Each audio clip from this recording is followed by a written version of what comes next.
Le sens de la formation Coaching Team, c'est surtout de pouvoir obtenir ou acquérir une posture.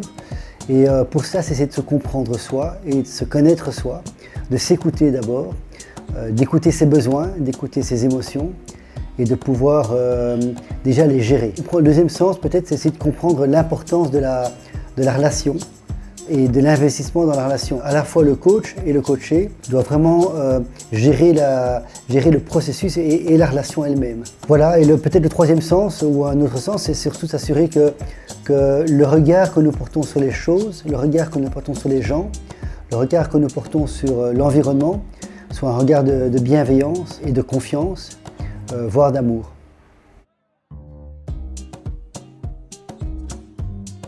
Alors la formation Coaching Team a ceci de particulier qu'elle apporte des outils comme toute formation, mais dont le cœur n'est pas d'apporter les outils.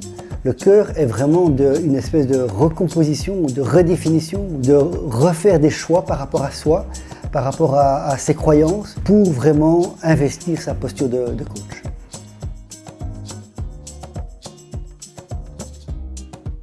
Un enjeu important de notre environnement aujourd'hui, de notre environnement économique, c'est qu'il est de plus en plus centré sur la finance, l'économie, la rentabilité. Ce qui fait qu'il y a depuis 40 ou 50 ans un vrai changement de paradigme.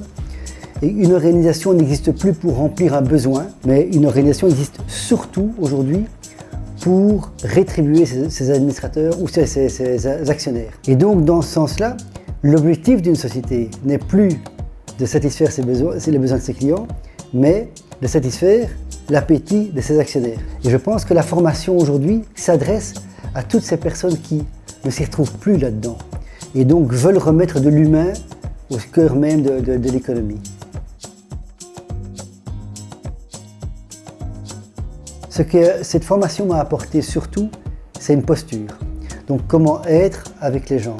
Quelle est la posture, la façon d'être, l'attitude, le comportement que j'ai face aux personnes que j'accompagne. C'est changer aussi le regard sur moi, mais sur l'autre. Que ce soit un regard plus de bienveillance et plus d'amour, et pour permettre de créer cette relation, cet espace-temps entre le coaché et moi-même, plus cette relation est de confiance pour le coaché, plus il va pouvoir s'y investir, et plus les changements qu'il souhaite vont pouvoir se faire. Ma posture aujourd'hui, c'est de permettre d'avoir cette relation de confiance. Et donc c'est surtout ça que ça m'a permis de faire. C'est avoir une attitude qui permette au coaché d'évoluer et de changer.